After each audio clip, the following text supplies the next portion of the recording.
The number was already on the display. When Delegate Sora walked into the hall, she did not notice it at first. She was busy straightening her robe, adjusting the translation bead behind her left mandible, nodding to the Kaith envoy.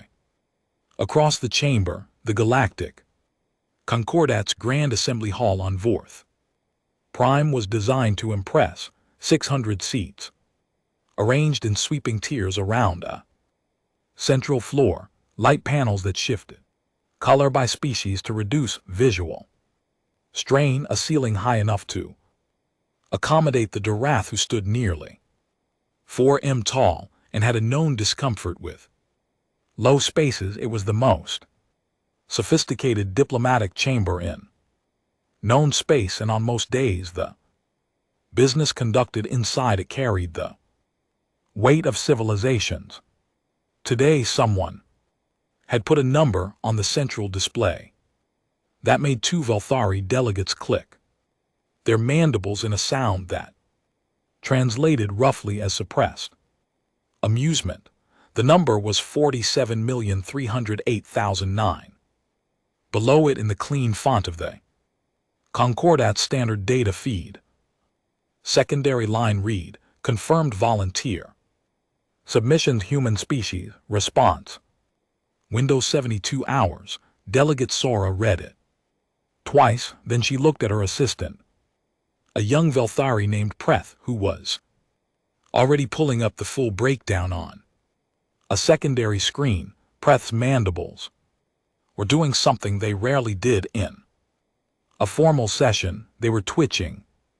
Age distribution, Sora said quietly.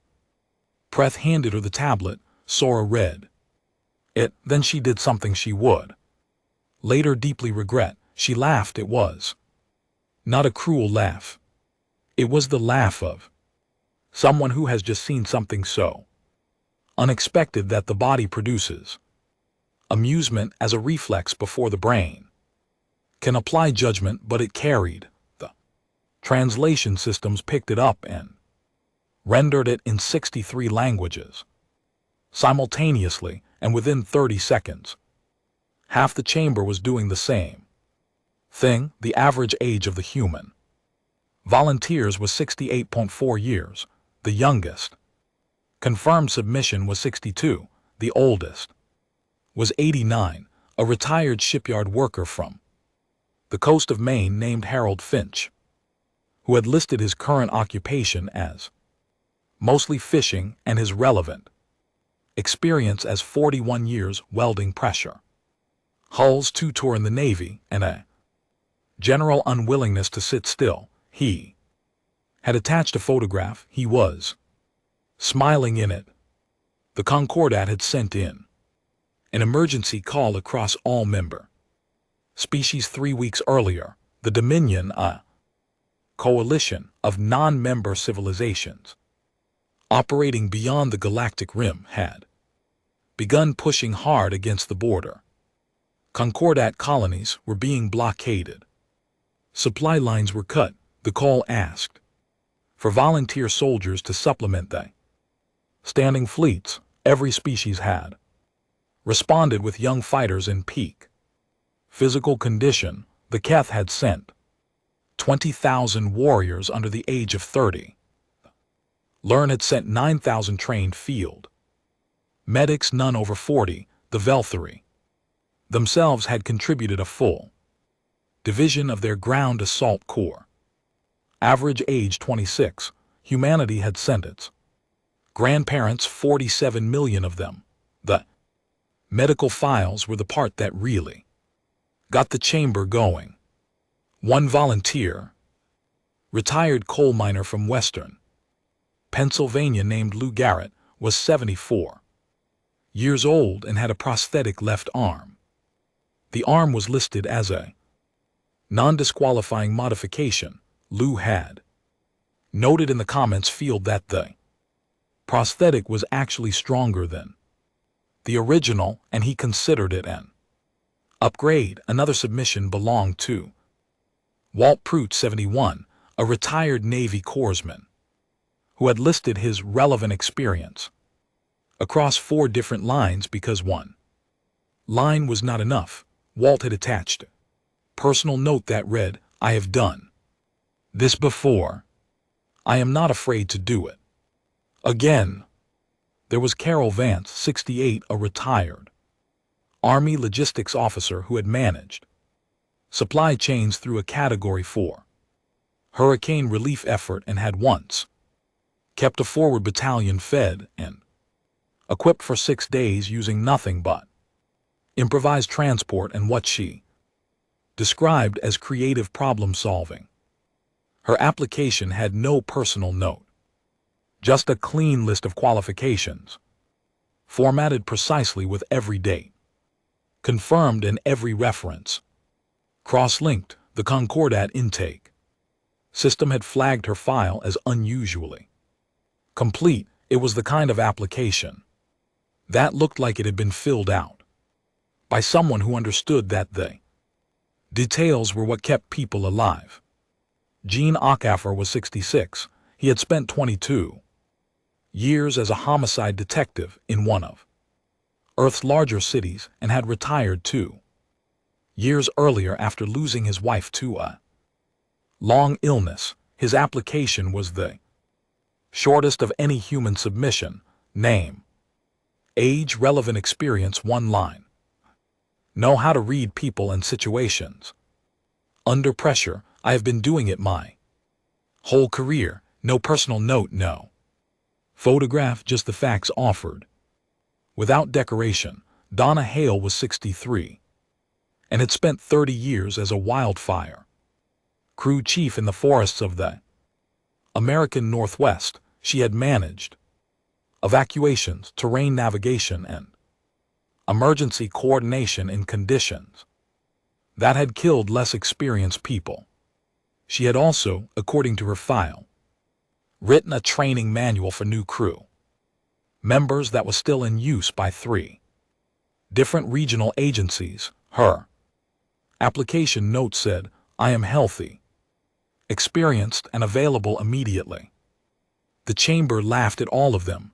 The laughter went on for nearly 2 full minutes, which in diplomatic terms was an eternity. The Keth commander in the military advisor section, a broad-shouldered reptilian officer named Vrak, who had fought in 6 engagements and never once been surprised on a battlefield, shook his head slowly. He said something to his aide that the translation system rendered as, "It is a gesture of solidarity. They are showing support without the capacity to contribute. We should accept it." Gracefully, his aide agreed. Nobody on the floor of the chamber was yet thinking about what 47 million people who had already survived the worst of their lives might look like once they decided to spend what was left.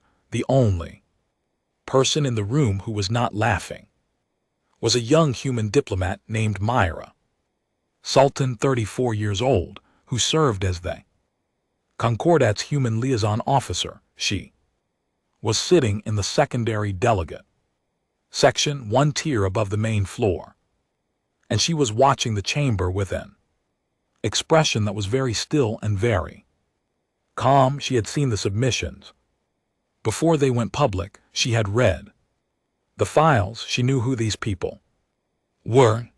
She had grown up with people exactly like them in a small town in the Midwest, where the men and women who built things and fixed things and kept the lights on were never the youngest people in the room. When the laughter finally died down, the session chair called for comments. Delegate Sora rose and offered the Velthari position.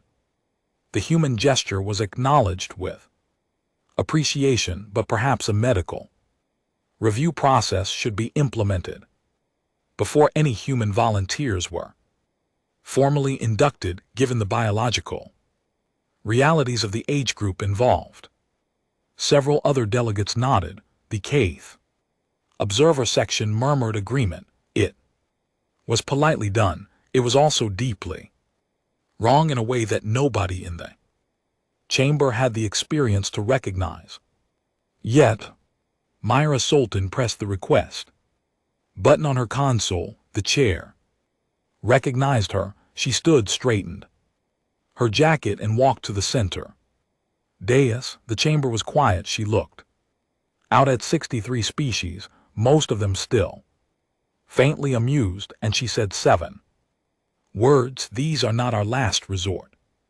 She paused for exactly one breath. They are our first choice. The chamber was silent. There is a difference, she said.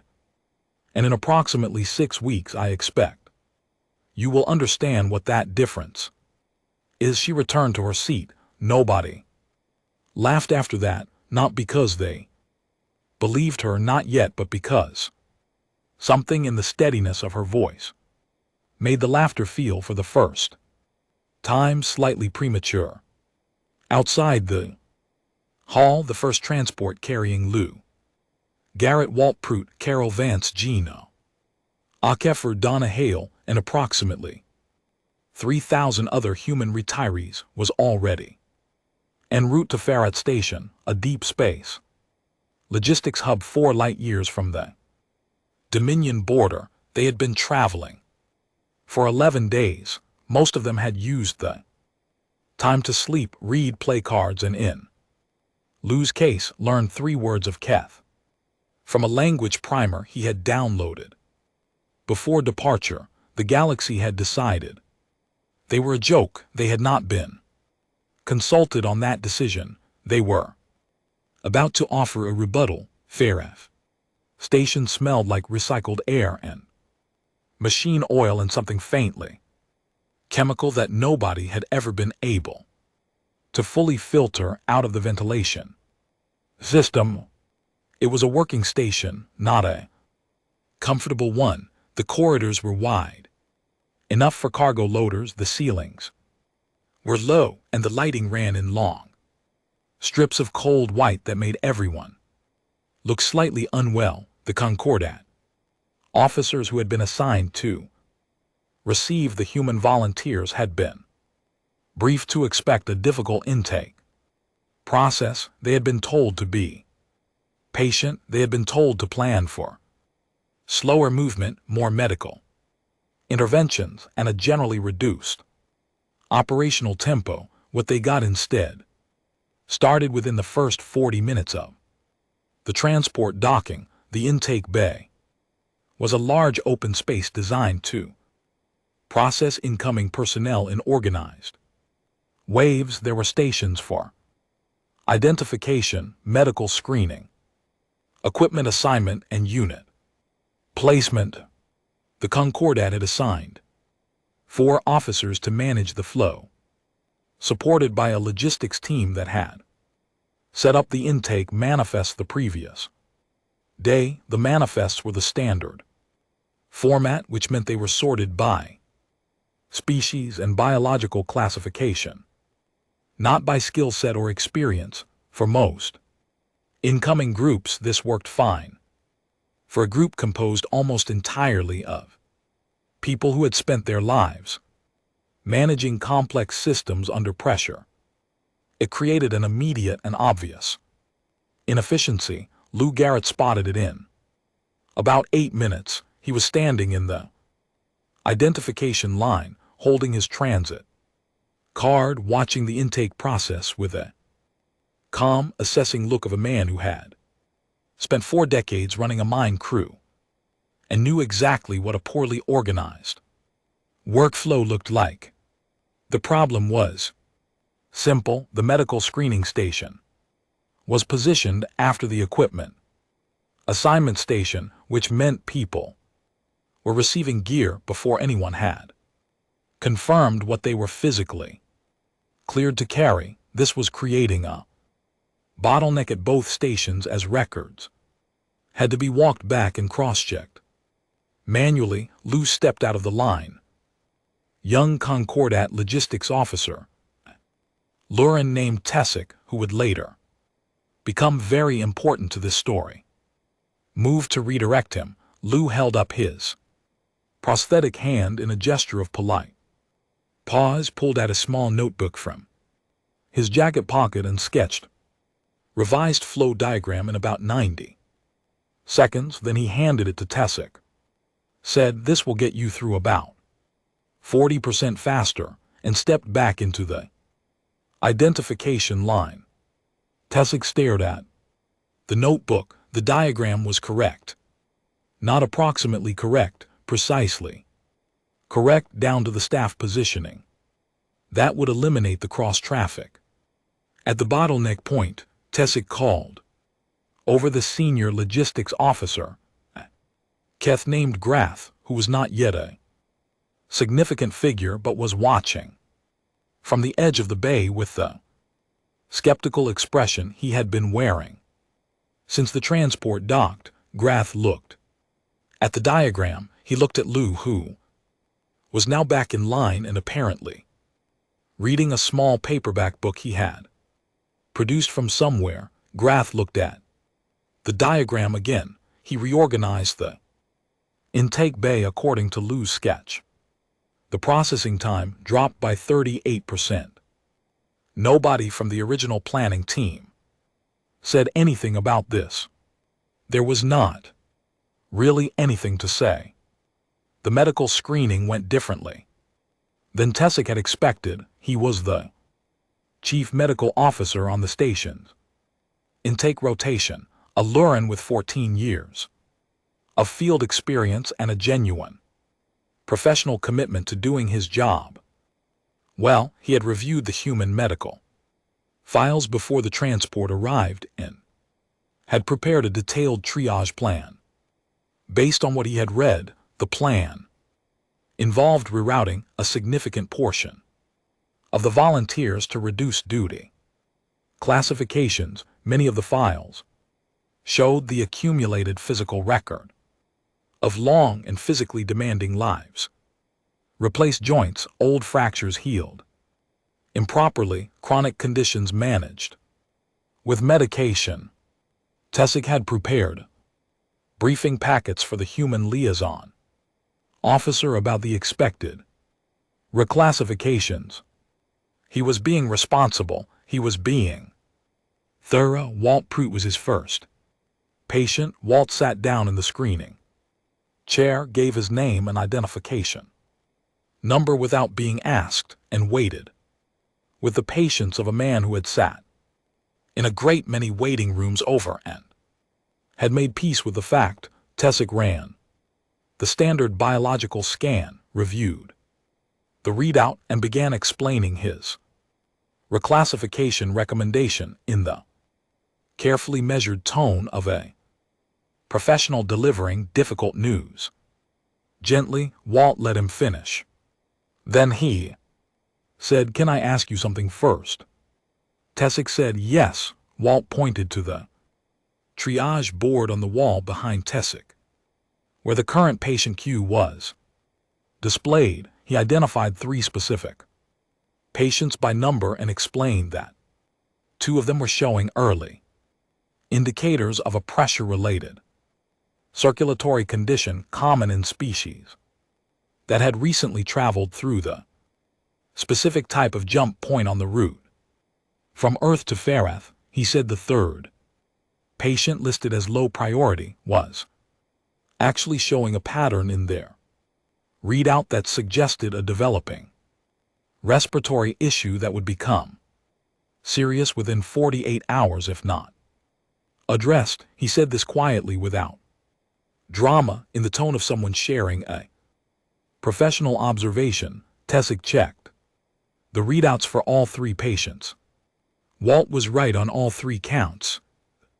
3rd patient, reclassified to high priority, was put on a treatment protocol within the hour. Tessic later confirmed that without intervention, the respiratory situation would have become critical within 2 days. Tessic did not deliver the reclassification briefing to the human liaison officer. He tore up the packets. Walt was assigned as senior trauma coordinator for the station's medical bay within 4 hours of his arrival. When the Concordat medical Command sent a query asking why a 71-year-old human volunteer had been placed in a senior coordinating role. TASIC replied with a 3-paragraph explanation that ended with the sentence, "His practical diagnostic accuracy in the first 2 hours of his arrival exceeded that of any intake officer I have worked with in 14 years. The query was not followed up. Carol Vance had a different kind of first day. She arrived at the supply management section, introduced herself to the officer in charge, a quiet Velthari named Oren, who had been running Farrat's logistics for 2 years, and asked if she could review the current supply chain status. Oren, who had been told the human volunteers were here in a support capacity and should be given simple tasks, handed her the overview report. Carol read it in 11 minutes, which was fast. Then she asked for the detailed sub-reports. Oren provided them. Carol read those in 40 minutes and then sat quietly for a while, making notes in the margin of a printed copy she had asked for because, as she explained, she thought better on paper. When she was done, she had identified a supply routing inefficiency that had been costing the station an estimated 15% of its daily resupply capacity. The problem had existed for 8 months. 3 previous reviews had missed it, because it was created by the interaction of 2 separate scheduling systems that had never been evaluated together. Carol had spotted it because she had once managed the interaction of 4 separate supply systems during a disaster relief operation and had learned that the failure point was almost always in the space between systems, not inside any one of them. She did not announce this as a discovery. She wrote it up in a clear 1-page summary with a proposed correction and placed it on Oren's desk with a note that said, "This might help, let me know if you have questions." Oren implemented the correction the next day. The resupply capacity improvement was real and immediate. Oren sent a short message to the station commander that afternoon. It said the human logistics officer should be given full access to the supply chain data and a support team. I say this without any reservation. Gene Akefer did not produce anything that could be measured in a report. What he did was harder to quantify. He spent his first 3 days on the station walking. He walked the corridors during all 3 shift changes. He ate in the common areas and watched the personnel. There, he sat in the communication rooms for a few hours each afternoon and listened to the ambient chatter of a busy station at work. He said very little to anyone. He was not unfriendly. He was simply observant in the particular way of someone who has spent 2 decades in a job that required him to notice what other people missed. On the 4th day, he went to Carol Vance and told her that one of the Concordat supply officers in the northern loading bay was not who he said he was. He could not prove it yet. He said that directly.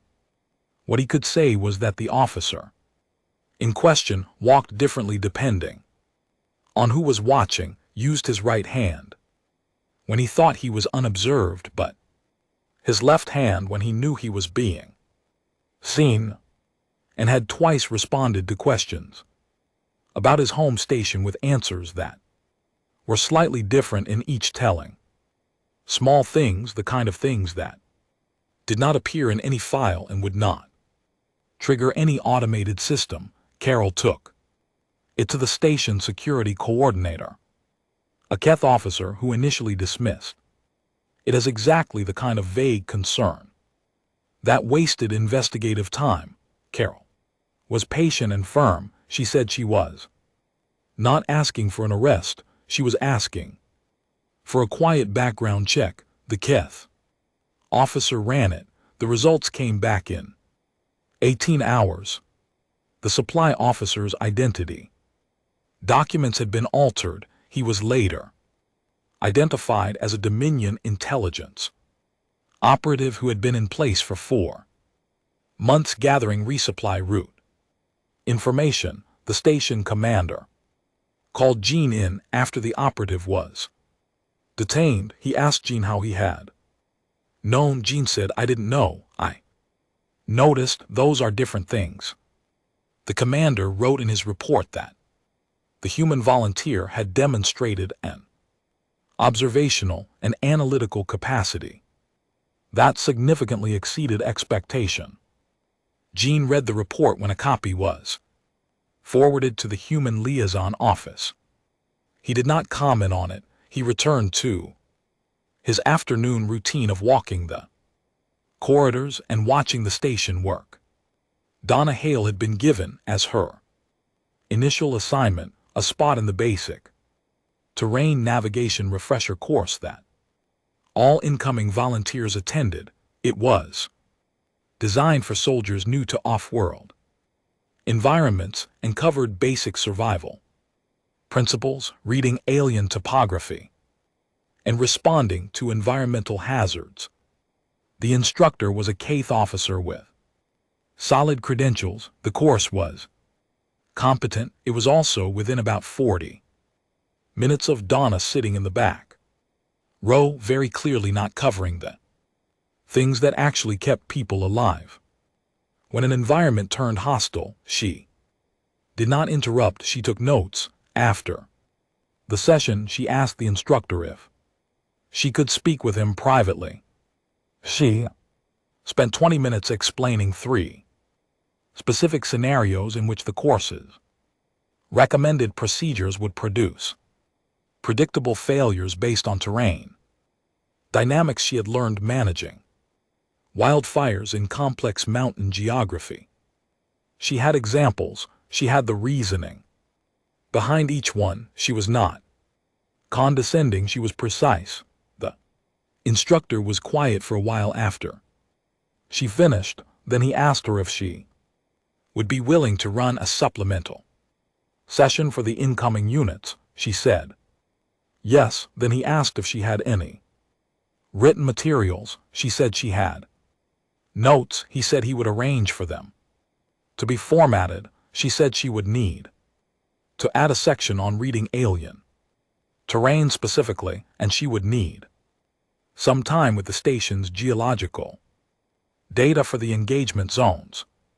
He provided it. The supplemental session ran 2 weeks later. 43 soldiers from 5 different species attended. At the end, one of the Keth soldiers, young and not yet senior enough to have strong opinions about anything, came up to Donna and said that 3 of the techniques she had covered were things he had never seen in any Concordat training program. He asked where they had come from. She said 30 years of watching what went wrong and making sure it didn't go wrong again.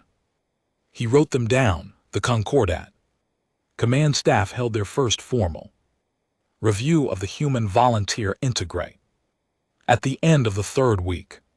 The session was led by a senior Velthari strategist named Vorth, who had a reputation for blunt assessments and no patience for reports that buried the important thing in the middle. The officers who presented at the review had expected to spend most of the session discussing the challenges of integrating older volunteers into an active military station. Instead, what the reports described was something considerably different. Vorth listened to all of it without interrupting. When the last officer finished, she was quiet for a moment. Then she said, "What I am hearing is that they arrived here having already done the hard version of everything we are doing. Is that a fair summary?" Nobody disagreed.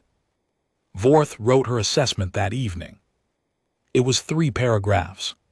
The last paragraph read, "These volunteers are not what the assembly anticipated.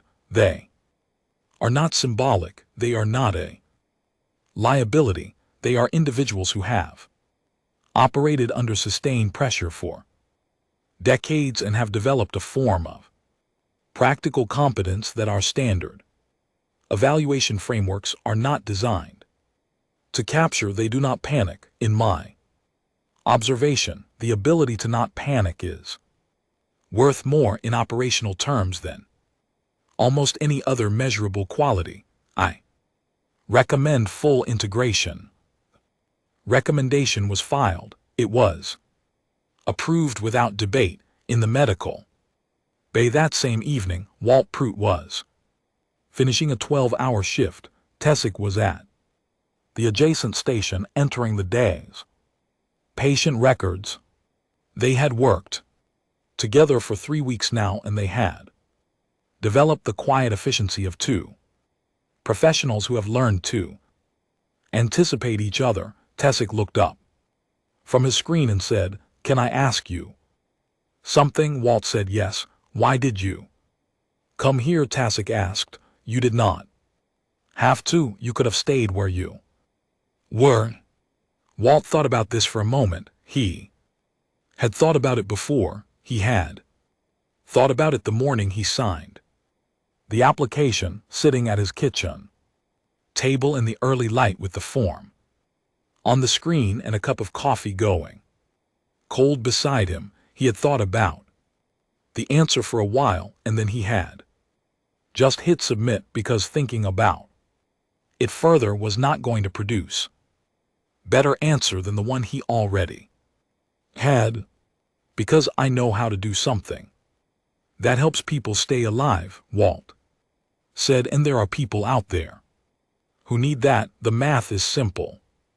Tessick nodded slowly. He entered the last patient record and closed his screen. "Your species is unusual," he said. Walt picked up his jacket and smiled just slightly. "We get that a lot," he said. The battle plan for the relief of Cherville had been drawn up by Concordat High Command over the course of 11 days and involved 3 Keth assault companies, 2 Lurin support units, and a rear area logistics and medical corps that included most of the human retiree volunteers from Ferret Station. The plan was solid. The orbital bombardment timing was well coordinated.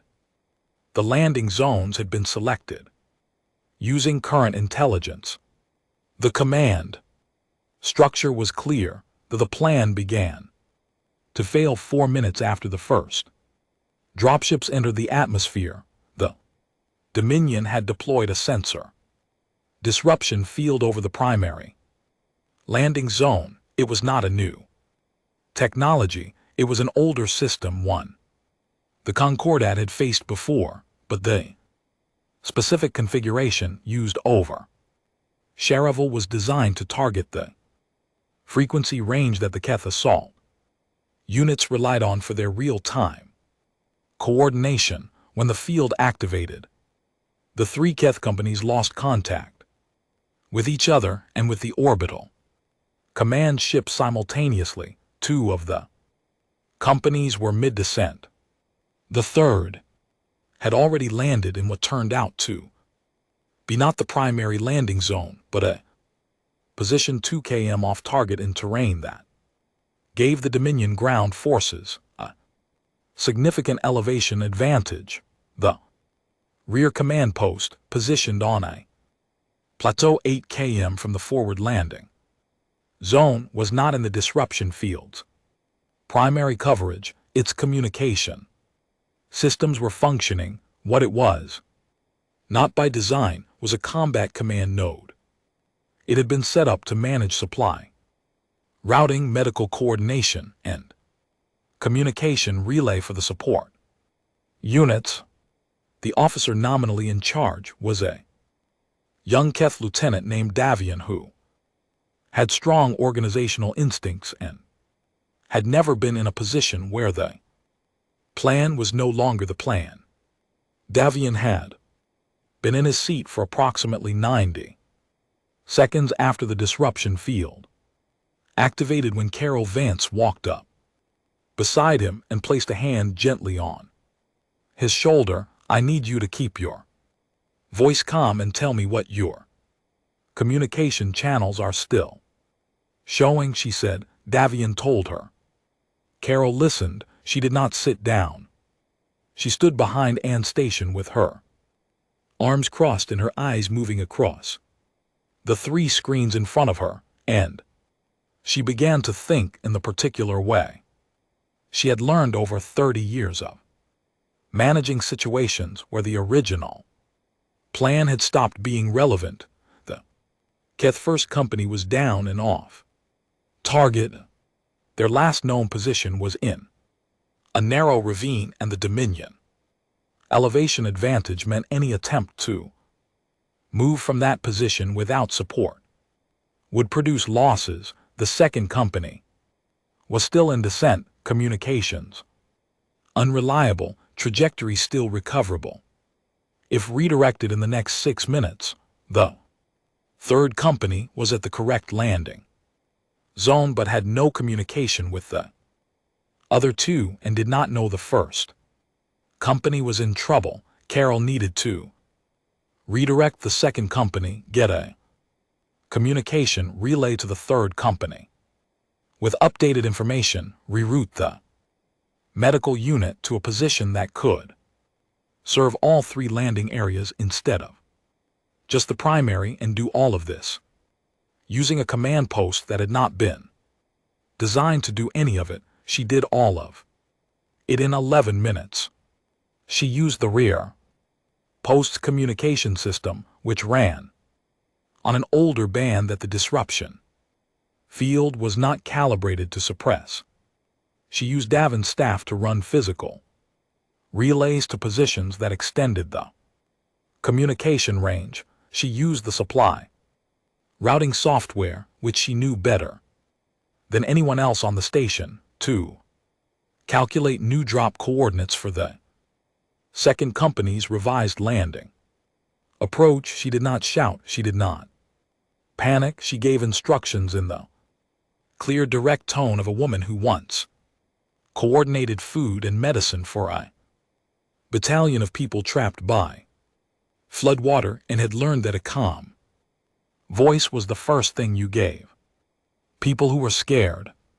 The second company landed on revised coordinates in a position from which they could move toward the first company's ravine with the elevation advantage instead of against it. The third company received updated information through the relay and held their position, creating a stable anchor point for the assault. The medical unit repositioned to a central location that Donna Hale, who had been analyzing the terrain data for a different reason and was standing at the back of the command post, pointed out could serve all 3 landing areas with approximately equal response time. Carol looked at Donna's suggestion, looked at the map, and said yes in the tone of someone who has been shown the right answer and recognizes it immediately. Lou Garrett was not supposed to be at the forward position. He had been assigned to a supply delivery team moving between the rear post and the forward staging area, a role that kept him several kilometers back from the actual landing zones. He was driving the third vehicle in a 4-vehicle supply convoy when a burst of static on the comm channel was followed by a fragmented transmission that included a set of coordinates and a word that every military person of any species recognized in any language, because it had been part of human radio protocol for over a century. Pinned. The convoy was not a combat unit. The convoy had no weapons beyond personal side arms. Lou had a prosthetic arm and a toolkit, and the accumulated knowledge of 4 decades working in spaces where panic was a luxury nobody could afford. He pulled the vehicle off the main track. The other drivers asked what he was doing. Lou said he was going to check something and they should stay with the vehicles. Then he took a handheld terrain reader, a first aid kit, and a flare launcher from the emergency kit in the back of his vehicle, and he went on foot toward the coordinates in the transmission. What he found was a crater approximately 20 m across where a Keth fire team of 9 soldiers had taken cover after their dropship took a hit on landing. They were not wounded, but they were in a position where any movement above the crater's lip drew fire from a Dominion unit on the ridge above them. The Keth fire team leader, a young soldier named Prahl, who had the controlled breathing of someone managing fear with considerable effort, looked up at the human who had just appeared at the crater's edge and said, in translation, "Who are you?" Lou said. "The man with the flare gun. Have you ever been in a mine?" Prahl had not been in a mine. Lou spent 3 minutes explaining the principle of misdirection using sound and light in an enclosed space adapted for ravine environment.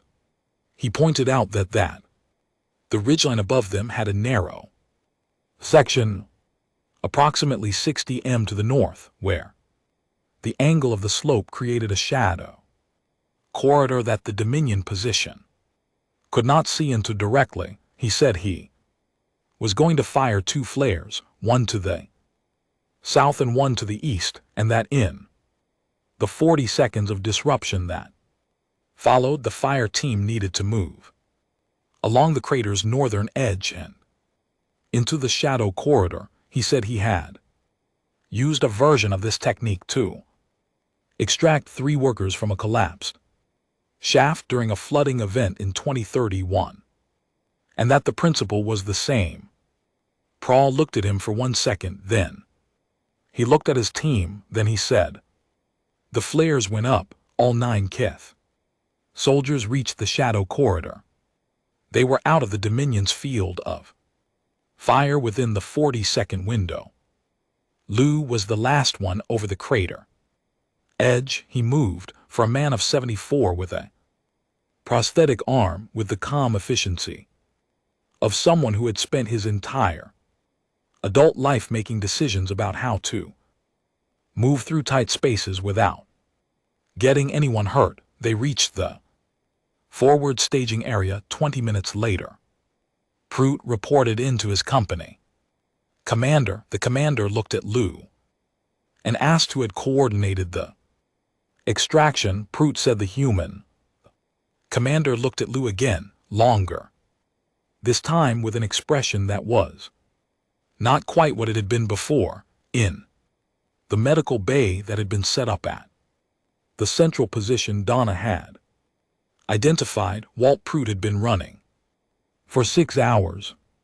The mass casualty event had come in 2 waves, which was the harder kind because the first wave depleted your resources and the second wave found you already stretched. Walt had seen this pattern before during a hurricane response on the Gulf Coast, where the boats had come in faster than the helicopters, and the triage had to keep moving before the first wave was finished. He did not have everything he needed. He had considerably less than everything he needed. What he had was a trained team, a clear priority system, and 40 years of knowing which decisions produced the best outcomes when the options were all imperfect. Tessic worked beside him the entire time. They did not talk much. They did not need to. They had developed, over the weeks of working together on Farrat Station, the kind of professional synchrony that is built by doing difficult work alongside someone whose judgment you have learned to trust. When Walt made a call, Tessic moved on it when Tessic flagged something Walt was already looking at. The other medics on the team, a mix of species and experience levels, organized themselves around the two of them without being told to, because competence under pressure creates its own gravity. When the second wave ended and the immediate critical cases were stabilized, Tessic sat down on a supply crate and looked at the patient board. Every patient on it was alive, every one of them in a mass casualty event of the scale with these resources. That outcome was not statistically expected.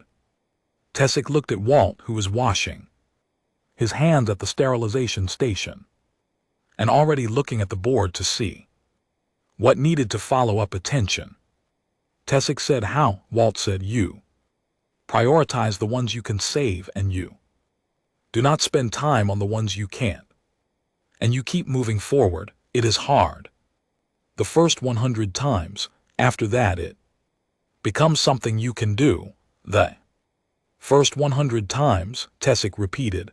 "I have been doing this for 40 years, Walt said. "It adds up." The battle for Charival ended with the Concordat position held. The Dominion had anticipated the assault and had prepared the disruption field with the specific intention of breaking the Keth coordination and routing the assault companies. The plan had worked exactly as designed, except for the fact that the rear command post had not broken. The Keth companies had been saved not by counter-maneuver from high command, but by a 68-year-old logistics officer who had reorganized a crisis from a support post using a communication band too old to jam and knowledge too practical to teach in a classroom. In his after-action report, Keth Commander Vrak wrote the citation for the human logistics unit himself. The Keth did not typically write their own citations. They had staff for that, but Vrak sat down the evening after Charival and wrote the citation in his own words, and when it was submitted to the Concordat record, it was filed exactly as he had written it. The relevant passage read, "In my career I have served alongside soldiers of 8 species. I have evaluated combat effectiveness by every measure available to military science.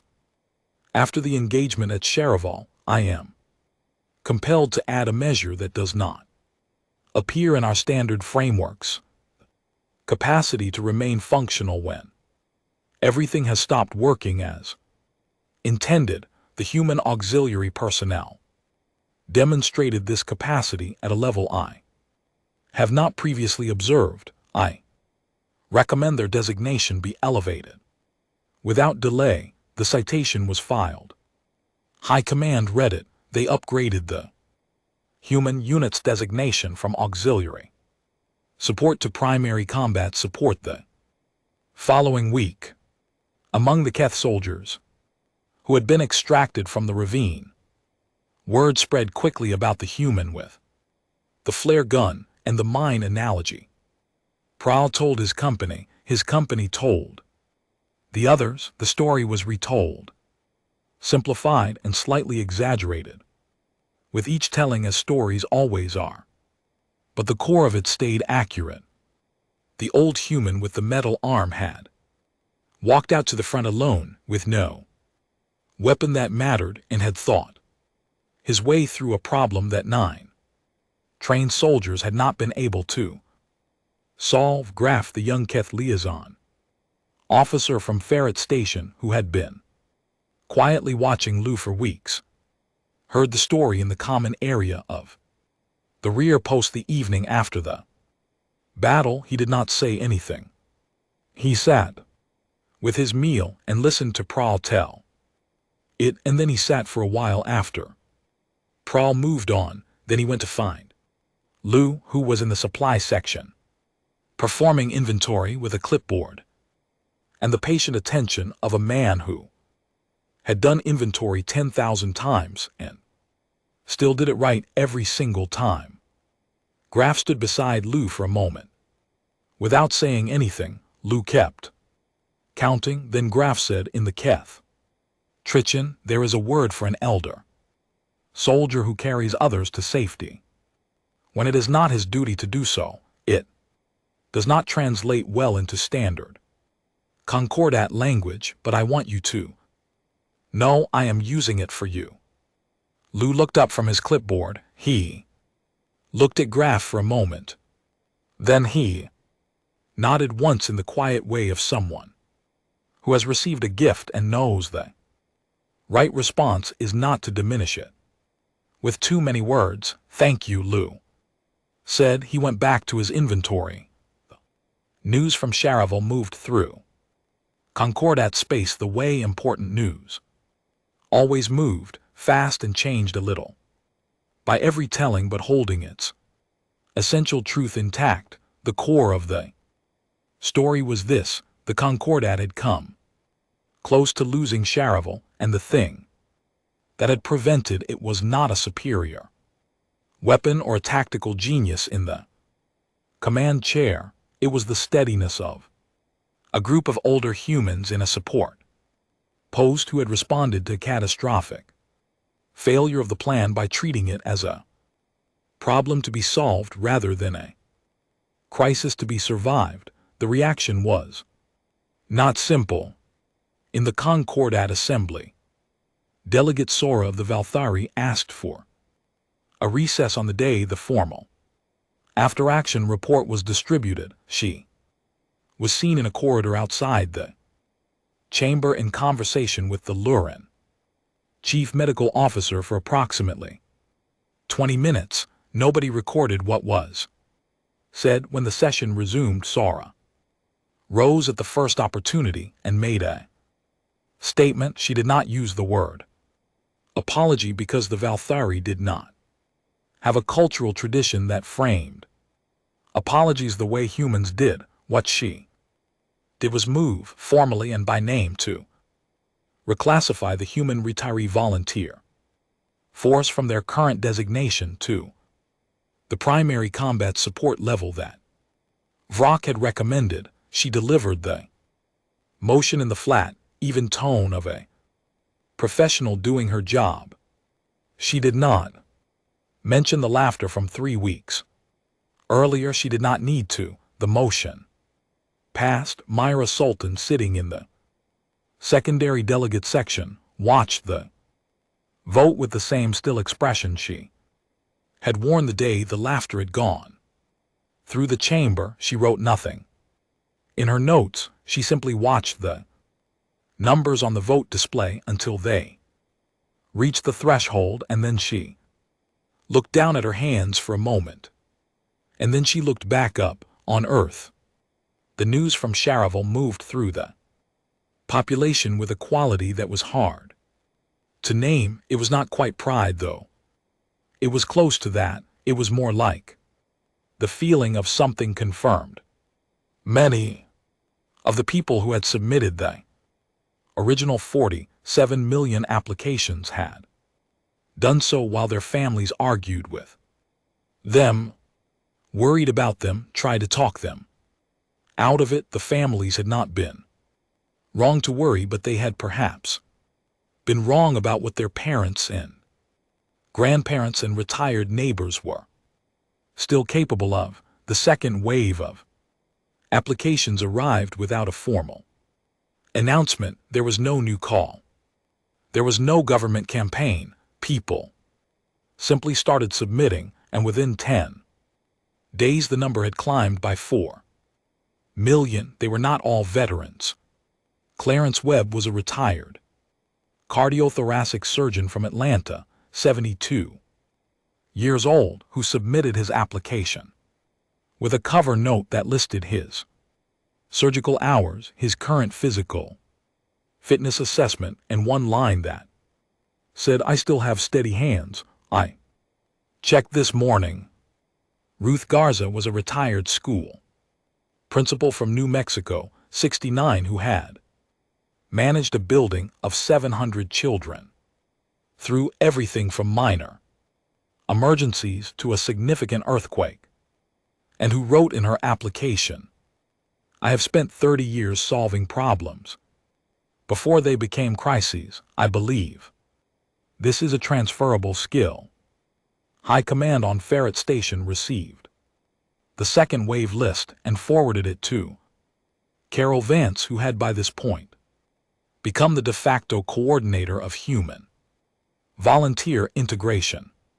She read through the new submissions with the focused attention she gave to every document that required a decision, and then she organized them into functional categories with the efficiency of someone who has long since learned that the first step in managing any large group of people is knowing what each of them is actually good at. Clarence Webb was assigned to the surgical team. His first day in the operating bay, the Lurin surgeon he was working alongside tried to brief him on the station's surgical protocols. Clarence listened politely and then asked 3 questions that identified 2 areas where the protocols were producing longer than necessary recovery times for a specific type of injury common in Concord soldiers. The Lurin surgeon checked the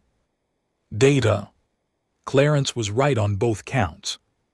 The protocols were revised. The recovery time improvement was documented.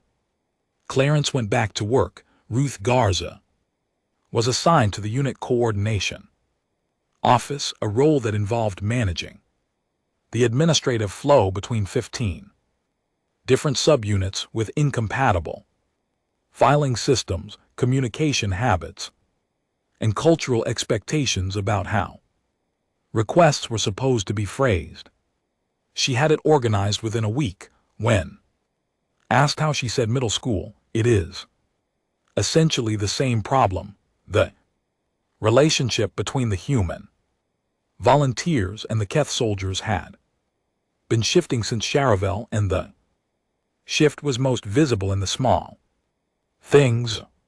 Keth soldiers who had previously walked through the common areas without acknowledging the human units began stopping to talk, not always in language because the translation systems were imperfect and sometimes produced genuinely confusing results, but in the gestural language of people who share a workplace and are beginning to understand each other's rhythms.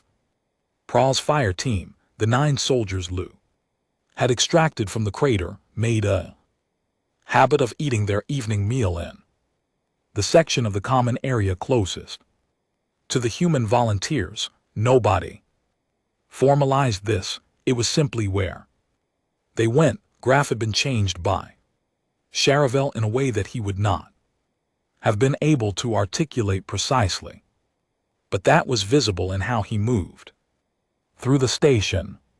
He had requested, through the standard channels, to be reassigned from his general liaison role to a specific position embedded with the Human Auxiliary Unit. The request had been reviewed by his commanding officer, who had noted in the approval that Graf had shown unusual initiative in making it. Graf had not thought of it as unusual. He had simply thought of it as the obvious next step. He spent a significant amount of time with Lou, who had accepted Graf's presence with the same undemonstrative ease with which he accepted most things. They did not talk about the extraction in the ravine.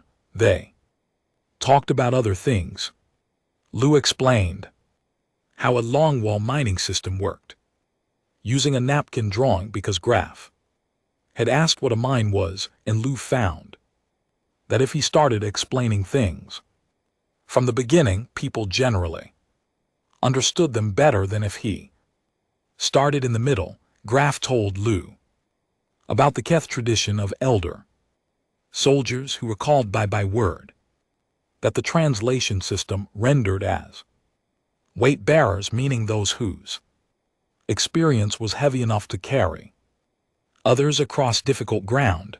Lou thought about this for a while, then he said, "We don't have a word for that. We probably should." The Dominion, meanwhile, had been doing its own assessment. The Dominion's intelligence division was composed of analysts with no particular interest in being wrong twice about the same thing.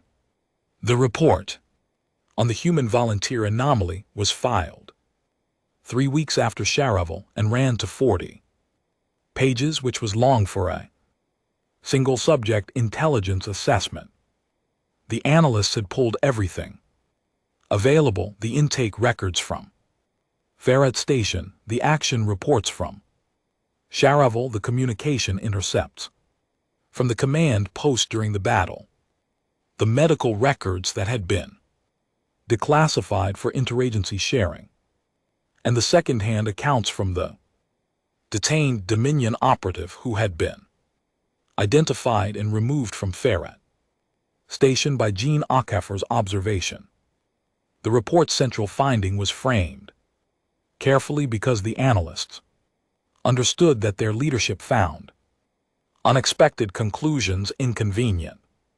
The finding was this: the human volunteer force posed a tactical risk not because of physical capability, which was assessed as below standard by all conventional measures, but because of what the report called post-threshold psychology.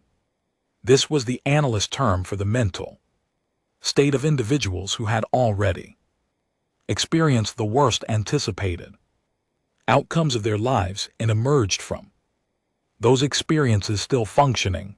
The report argued that such individuals operated without the fear-based hesitation that governed the decision-making of younger, less experienced soldiers. This hesitation, the report noted, was the primary target of the Dominion standard disruption tactics, which were designed to create enough uncertainty and fear to collapse an opponent's coordination against soldiers who were no longer afraid. In the ways those tactics assumed, the disruption approach was substantially less effective. The report recommended that Dominion field commanders avoid direct engagement with human retiree units wherever possible.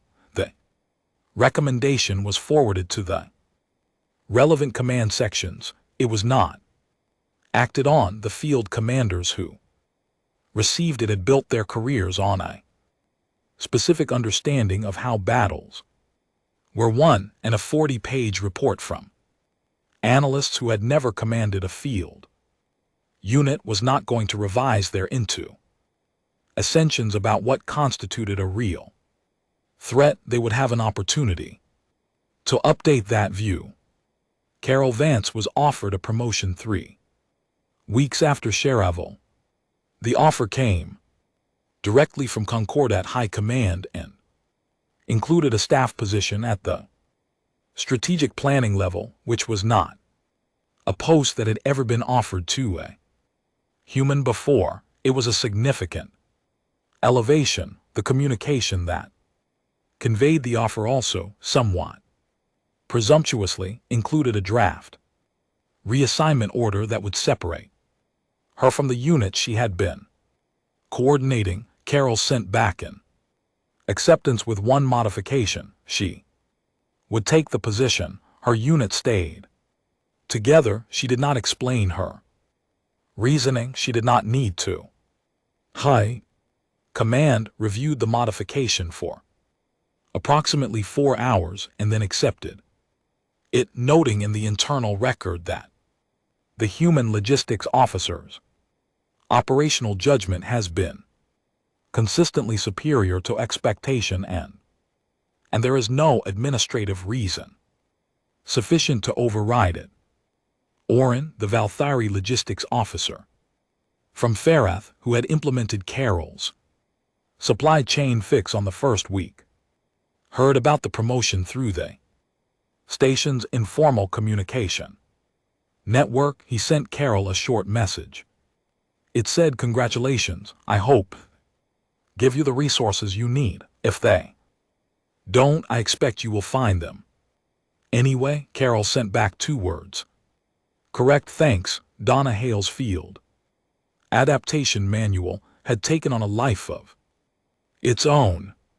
What had started as handwritten notes shared with a single training officer had been formatted, expanded, translated into 11 languages, and was being used in 4 different Concordat training programs by the time the second wave of human volunteers arrived. When Concordat Training Command asked her to produce a formal second edition, she agreed on the condition that she be given access to the terrain data from the Vel Areth system, which was where she understood the next major engagement was likely to occur. Training Command agreed. She spent 2 weeks with the geological and atmospheric data, added a 12-page section on the specific environmental challenges of that system, and submitted the revised manual on a Tuesday afternoon with the same practical directness she brought to everything. The manual's epigraph had been added by her on the last revision. It read, "The land is not your enemy. Inattention is."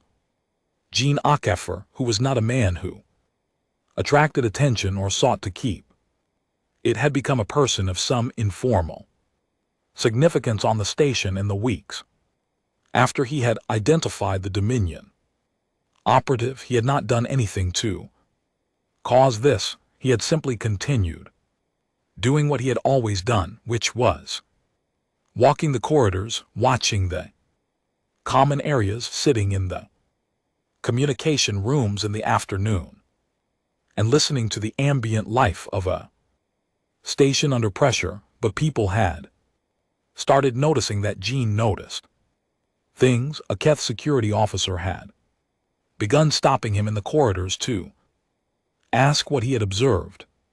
2 Velthari intelligence staff had requested informal conversations about his methodology. Gene had been patient with all of it and had explained as clearly as he could that the methodology was not a system. It was the accumulated habit of paying attention to people for 22 years in a job where the difference between a right reading and a wrong one had consequences. He had also quietly and without fanfare begun running an informal observation training session twice a week for any station personnel who wanted to attend. The sessions had no official designation. They met in a corner of the common area during off hours, and Gene sat in a chair and talked about what he had learned about reading human beings under pressure, and the small group who came to listen had grown each week. By the 4th session, there were soldiers from 6 different species sitting in the available chairs and on the floor, learning how to watch a room the way retired homicide detective watched room. One evening after a session, Grath sat down next to Gene and said, "You could have been a soldier." Gene shook his head. "I was," he said, "just in a different kind of war." Grath thought about that for a long time afterward. The assessment from Concordat High Command, delivered 8 weeks after the human volunteers' arrival, described the integration as operationally transformative and recommended permanent incorporation of the human auxiliary unit into the Concordat standing combat support structure. The vote in the Assembly was 91-7 in favor. The 7 dissenting votes were all from species whose representatives had not yet visited Farrat Station or spoken directly with anyone who had. Myra Sultan, reading the result from her office, allowed herself a small Private moment of satisfaction. Then she opened the next report in her queue. Because there was a great deal of work still to do, and she had learned from watching the people Keisha represented that the right response to a problem solved was to find the next one outside. In the corridor 2 floors down, Lou Garrett was returning from a supply run. He had a clipboard in one hand and a cup of tea in the other. He passed Grath in the hallway. Grath nodded. Lou nodded back. They kept walking in their separate directions, both of them already thinking about the next thing. The briefing room on Farratt Stations command level could hold 40 people if they were willing to sit close. On the morning Carol Vance presented the Valerith operational plan, there were 61 people in it. Some were standing along the walls. The Keth officers near the back had adjusted their posture to make space for a pair of Lurin coordinators who had arrived late. Nobody had left. Nobody had suggested moving to a larger room. The plan Carol had been constructed over 3 weeks of analysis that most of them already knew was the most thorough strategic work the station had produced in 2 years, and the word had spread before the briefing even began. The central display showed the Valerith system, a colony world, one of the first human settlements in the outer sectors, had been under Dominion blockade for 4 months. The colonists were not under direct attack. They were simply being starved of supplies, slowly and deliberately, in the way that a patient enemy applies pressure when it believes time is on its side. Concordat had attempted 2 relief runs. Both had been turned back by the Dominion blockade fleet without a direct engagement because the Dominion's positioning gave them the firing angle, and the blockade had been set up with a specific geometry that made a direct assault unacceptably costly. Carol had found the gap. It had taken her 3 weeks of reading the blockade data, the sensor logs, the scheduling records from the Dominion supply runs, and the technical specifications of the sensor network the Dominion was using to maintain the blockade. The gap was this: the Dominion blockade used a rotating sensor net that overlapped in a specific pattern to ensure continuous coverage. That pattern had a flaw every 72 hours when the 2 primary sensor arrays completed their rotation cycle simultaneously. There was an 11-minute window in which the overlap was insufficient. During that window, a convoy approaching from a specific vector, a vector that was oblique to the standard relief approach and required travel arc, would be below the sensor threshold. The flaw had been created by a software update to one of the arrays 6 weeks earlier. The update had been intended to improve energy efficiency. It had introduced a timing offset that nobody in the Dominion's technical review had caught because the 2 arrays were managed by separate administrative units, and the combined effect of the timing change had not been evaluated at the system level. Carol had found it because she had evaluated it at the system level, because she had learned over 30 years of managing complex supply chains that the failure point was almost always in the space between systems, not inside any one of them. When she finished presenting the plan, the room was quiet for a moment. Then Commander Vrak, who was standing against the left wall with his arms crossed, said, "How did you find this?" Carol said, "I read the data until it told me something." Vrak nodded slowly.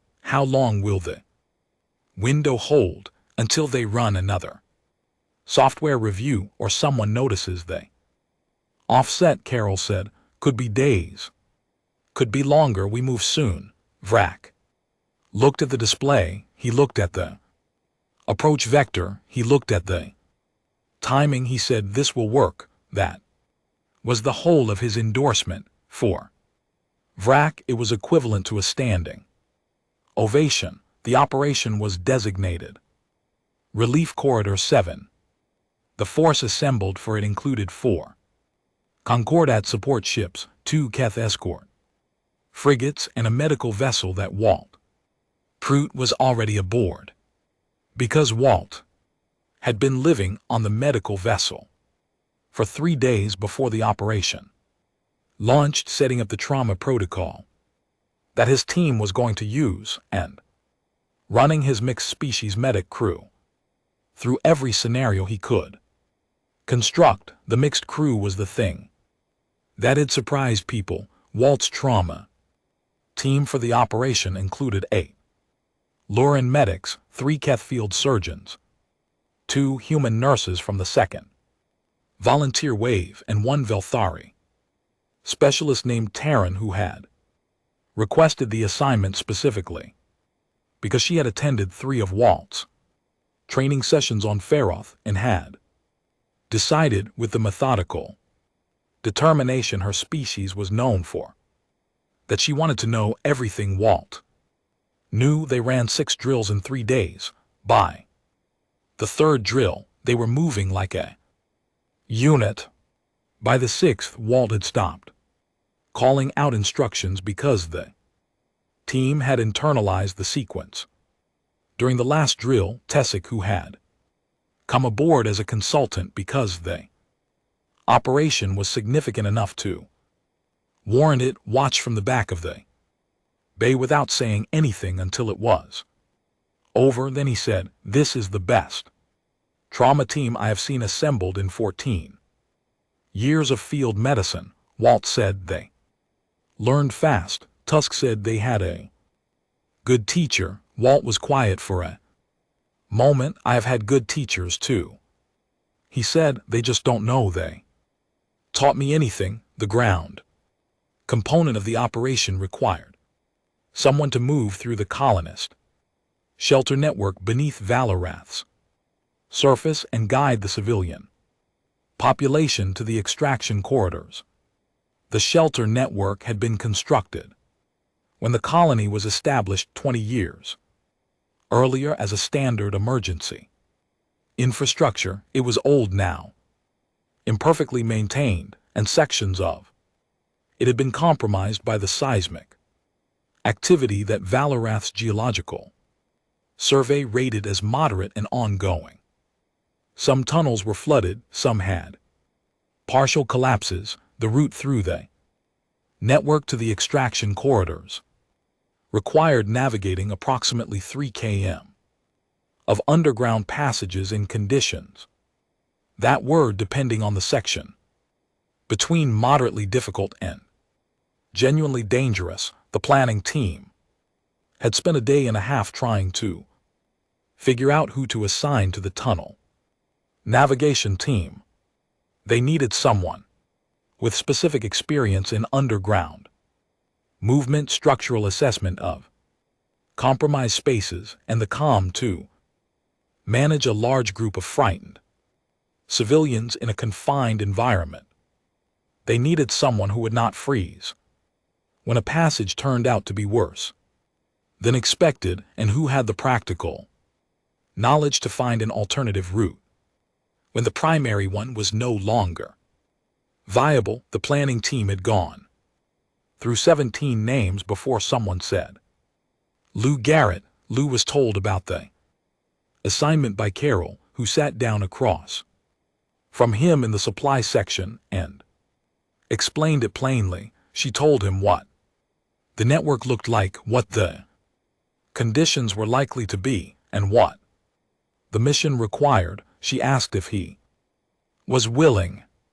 Lou listened to all of it, asked 2 questions about the geological survey data and 1 question about the communication equipment they could bring underground, and then said yes. Graf had already volunteered before anyone asked him. He had gone to Carol's office the morning after the tunnel assignment was discussed and said he wanted to be on Lou's team. Carol had looked at him for a moment with the expression of someone evaluating a piece of information that already confirmed something they suspected. She said yes, the team that went into the tunnels was Lou Graff, 2 Keth soldiers from Pral's fire team, and Ruth Garza, the retired school principal from New Mexico who had been assigned to the operations civilian coordination role because her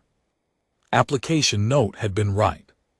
Managing large groups of frightened people in confined and difficult circumstances was in fact a transferable skill. They entered the tunnel network at 3:40 station time, 3 hours before the 11-minute window in the sensor net was scheduled to open. The first kilometer was passable, the second was not. Section that the survey data had marked as structurally sound had been further compromised by a seismic event in the previous 2 weeks, and the passage was partially blocked by a fall of stone and structural material from the ceiling. Lou examined it for 4 minutes with a handheld light and the focused attention of a man who had spent his career reading what rock was about to do. Then he said it could be cleared and explained exactly how to do it without triggering a secondary fall. Graph end. The 2 Keth soldiers cleared it in 31 minutes. Lou directed every move of it from a position where he could see the stress points in the remaining ceiling structure. The colonists were in the shelter chambers 300 m past the collapse point. There were 341 of them. Most were elderly. A significant number were children. They had been in the shelters for 4 months, living on stored provisions that were down to their last 3 weeks. They were frightened, tired, and carrying the particular strain of people who have been patient for a long time, past the point where patience feels sustainable. Ruth Garza walked into the main shelter chamber ahead of Lou and stood in the center of the room, and in a clear, calm voice that carried to every corner of the space, she said, "My name is Ruth. We are here to take you home. I need you to listen carefully and move when I tell you, and everyone is going to be fine." The room quieted, not all at once, but it quieted. Lou later said that watching Ruth work in that shelter chamber was one of the most impressive things he had seen in his life, and that he had seen some things. She moved through the crowd with the specific competence of someone who had spent 30 years managing the organized movement of people who were not necessarily inclined to organize themselves. She sorted families, identified the individuals who would need physical assistance, positioned the Keth soldiers where they could provide support without crowding the civilians, and got 341 people moving through a series of damaged underground passages in an ordered flow that maintained pace, prevented panic, and accounted for every person at every checkpoint. It took 2 hours and 17 minutes to get everyone through the network to the extraction corridor. At one point in the deepest section of the 3rd kilometer, where the tunnel ceiling dropped and the flooding came to knee height, a child of perhaps 5 or 6 years stopped moving and began to cry with the exhausted, complete crying of a very small person who has been frightened for too long. Ruth was 3 positions back in the line. Lou was nearest to the child. He crouched down in the knee-deep water, put himself at eye level, and said, "Hey, you know what I used to do when things got scary in the dark?" The child shook her head. I counted my steps. Lou said, every step is one more step. Toward the light, you want to count with. Me, the child thought about this, then. She nodded. Lou took her hand with his good arm and they started counting. They counted to 112 before the tunnel ceiling rose and the water receded, and the light of the extraction corridor appeared ahead. The child let go of his hand when she saw her mother at the end of the passage. She did not look back. Lou watched her go, stood up slowly, and kept walking.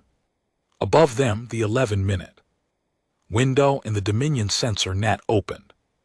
At exactly the time Carol had predicted, the convoy moved through on the prescribed vector. The Dominion sensor arrays showed nothing. The blockade fleet saw nothing. The 4 Concordat support ships and 2 escort frigates passed through the sensor gap without a single alarm being raised, and by the time the window closed, the convoy was already inside the threshold that made engagement geometrically unfavorable for the Dominion fleet. In the command center of the lead Concordat ship, the officer watching the sensor board counted the seconds of the window in her head and said nothing until it closed.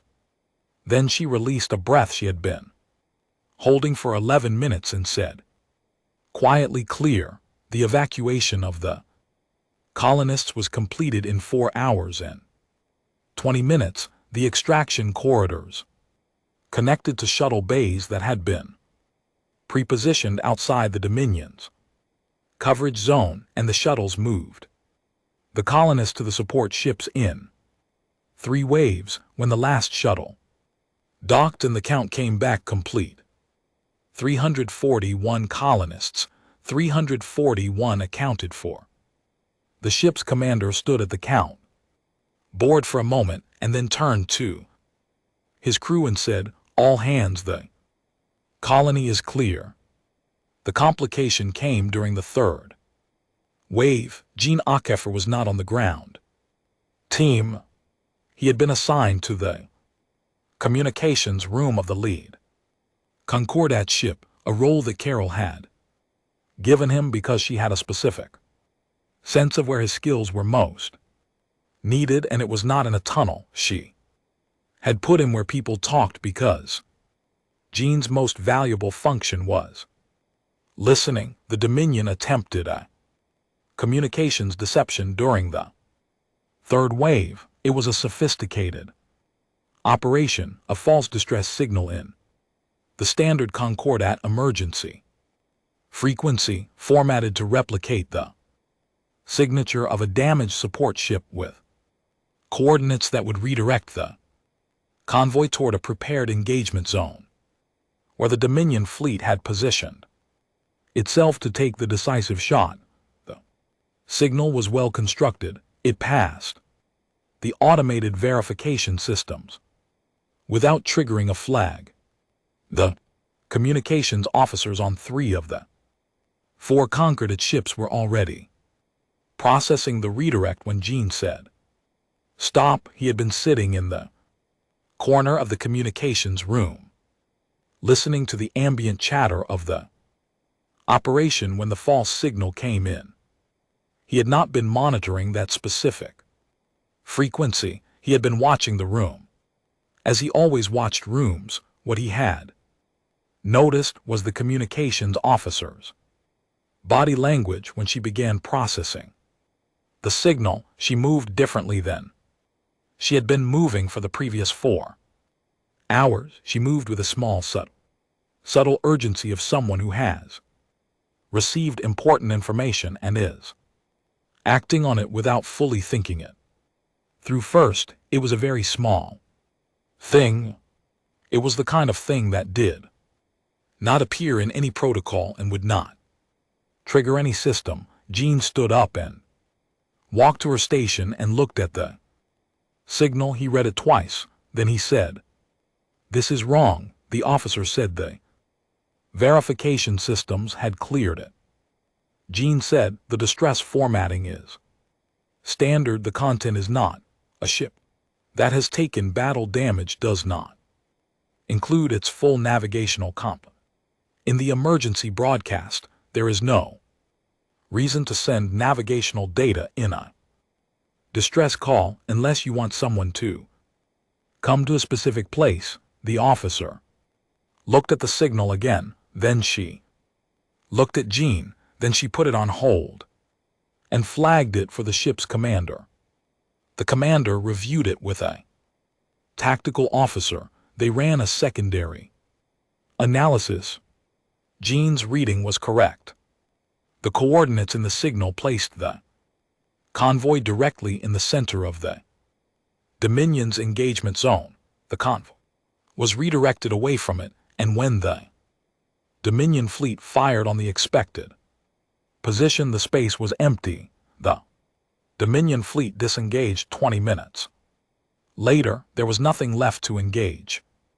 In the after-action report, Jean's identification of the false signal received 3 paragraphs of formal commendation. When asked by the ship's commander how he had spotted it, Jean gave his answer in the same words he had used before on Ferret Station the day he had identified the operative. The message was too clean. Real distress is never that clean. I have taken enough emergency calls to know the difference. The relief of Valoroth was complete. The Concordat's operational analysis of Relief Corridor 7 was circulated to all command levels the following week. The summary was 14 pages. The relevant section on the factors contributing to the operation's success identified 2 primary elements. The first was the sensor gap analysis that had created the operational window. The second was described in 3 sentences: the stability of the mixed units throughout the operation was a decisive factor, preventing cascade failures at multiple critical junctures. This stability was anchored in the assessment of the reviewing officers by experienced human personnel who appear to have established a standard of measured competence that spread laterally through Allied units. The mechanism by which this transfer occurred is not fully captured by current operational frameworks and is recommended for further study. In the Concordat Assembly, the session that reviewed the Valoroth operation was the first one in the 12 weeks since the initial volunteer submission that did not include any laughter. Delegate Sora spoke twice, both times to move motions that benefited the human auxiliary units. Permanent integration. She was efficient about it. She did not make speeches. She moved her motions. They were voted on, and they passed. The Keth military section submitted a formal request to expand joint training programs with human auxiliary units across all Concordat military facilities. The request was approved. The Lurin Medical Division submitted a request for Walt's Unified Triage Protocol to be adopted as the Concordat standard. Test Seek had written the supporting documentation himself in 6 languages and had noted in the cover memo that the protocol had produced the best trauma outcomes in the Concordat's operational history. The request was approved. The Training Division submitted a request to distribute Donna Hale's Field Adaptation Manual to all Concordat junior officers. This request was also approved, and Donna was notified. She was at the time in the middle of writing the 3rd edition. The Dominion's Intelligence Division updated their assessment of the human volunteer force. The new conclusion was 2 sentences. The first read: the tactical risk posed by this population group was underestimated in all prior assessments. The second read, we recommend this. Error not be repeated in a small room. On Forest Station, 3 weeks after. Valerith, Lou Garrett sat at a table. With a letter in front of him, it had come through the interstation communication system that morning. It was from his grandson Danny, who served as a gunner on a Concordat frigate that had been part of the escort element for Relief Corridor 7. Danny had not known his grandfather was part of the operation until after it was over. He had found out the way soldiers found the things out, which was through a chain of conversations that eventually led to the right person who had been in the right place. The letter was short because Danny was not a man who used more words than necessary, which Lou had always considered a quality worth having. It said, "Granddad, I heard. I am glad you are here. I am going to need you to be careful because I do not know what I would do without you to go home to, but I also know you, so I will just say thank you for being here, for being you, for doing what you do." Lou read it twice, then he folded it carefully and put it in the inside pocket of his jacket. He sat for a moment in the quiet of the room. Outside in the corridor he could hear the normal sounds of the station at work. Someone's boots on the metal floor, a technical announcement. 3 languages, the distant low tone of the ventilation system, the ordinary, unglamorous sound of a place where people were doing the difficult work of keeping things running. Lou put his hand on the table, the prosthetic hand, the one that had, in the course of the previous weeks, helped fix a comm unit, draw a sketch that improved a supply chain, and count steps with a frightened child in a flooded tunnel. He sat for one more moment, then he stood up, picked up his clipboard, and went back to work. Walt Prout stayed at Farad Station for 6 more months after Valera. The official reason was consultation, work on the trauma protocol rollout. The real reason, which he did not articulate to anyone but which Tessic understood without being told, was that there were still people who needed what he knew. And the calculation was the same one he had always made. The math was simple. During those 6 months, he trained 417 medics from 11 species in the unified triage protocol. He ran the training the same way he ran the emergency rooms he had worked in back home, with patience, with precision, and with the steady insistence that every detail mattered, because the details were what kept people alive. Terran, the Valthari specialist who had attended his training session, became his most skilled student. On Walt's last day at the station, she came to find him in the medical bay and said, "What you have given us will keep working after you are gone." Walt said, "That's the point." He went home. He was not celebrated when he arrived. He had not asked for celebration. He went back to his house, made coffee, sat at the kitchen table, the early morning light, and looked out the window at the ordinary world.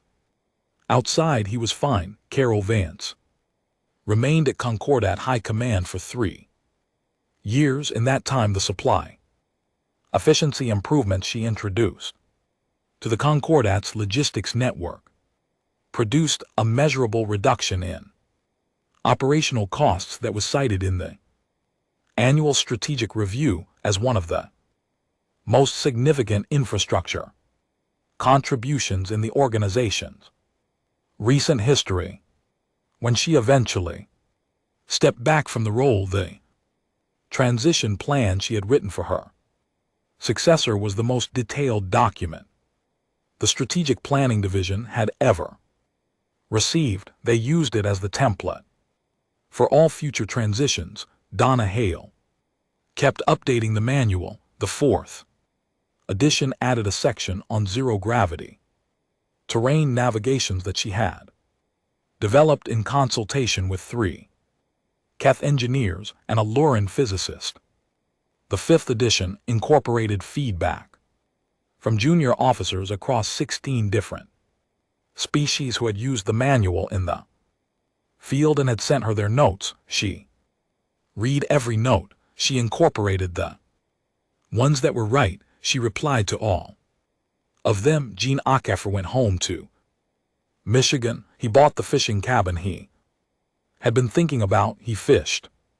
He kept mostly to himself, in the way of someone who has spent enough years being around people and has earned the right to a stretch of quiet. He sent short messages occasionally, one to Carol, one to Myra Sultan, one unexpectedly to Grath, who by that point was stationed at a joint training facility and who replied with a message that was 3 times as long as the one Gene had sent, which Gene read with something close to amusement and filed away without comment. Grath was the first Keth officer to formally request permanent joint assignment embedded with a human unit. The request, when it moved through the Concordat's administrative channels, generated a small amount of bureaucratic friction because there was no existing category for it. Grath had known this when he submitted it. He had written a 1-page justification, which was twice the length of most formal requests, that made the case for why the category should be created. The category was created. Grath's request was approved. He was also by that point teaching a course to Keth Jr. officers on working with Allied units. One of the required readings in the course was Donna Hale's field manual. Another was a 3-page document that Grath had written himself titled What I Learned on Ferret Station, which described in plain language what he had observed about the human volunteer force during the weeks of working alongside them. The document did not use any terminology from the Concordat's official frameworks. It used the language of someone who had watched something and wanted to describe it accurately. The document ended with one sentence. It read, "They came when they were called, they did what was needed, and they asked for nothing in return. I have decided that this is the best definition of strength I have ever encountered, and I intend to try to live by it." The sentence was quoted in 2 subsequent Concordat policy documents and eventually appeared, translated in a Velthari diplomatic publication on interspecies cooperation. It was attributed to a Keth officer and a human minor, which was not quite accurate but was not quite wrong either. Myra Sultan. Read the quote. When the publication arrived in her office, she had been promoted 3 times in the 3 years since she had stood at the center days of the Concordat Assembly and said 7 words. She was good at her job. She had always been good at her job, but she had become something more than that in the time since, because she had spent those years watching 47 million people demonstrate in the particular and practical ways of people who have nothing left to prove, exactly what it looked like when strength had nothing to do with being new. She had learned from them. She thought she would probably spend the rest of her career trying to explain what she had learned to one assembly or another in one language or another. She did not mind. She had been given good material to work with. She put the publication on her desk, opened to the page with graph sentence, and went back to the next report in her queue. Outside the window of her office, the lights of Vorath Prime Station ring moved in their slow and ordered circuit, and somewhere beyond them, in the distances that were not distances anymore, the galaxy went about its work. It was a large and old and complicated place full of species who had learned a great deal and were still in the process of learning more. The lesson that had just been added to the curriculum was simple. Do not laugh before you know what you are looking at, and never under any circumstances decide that someone is finished before they have told you so themselves.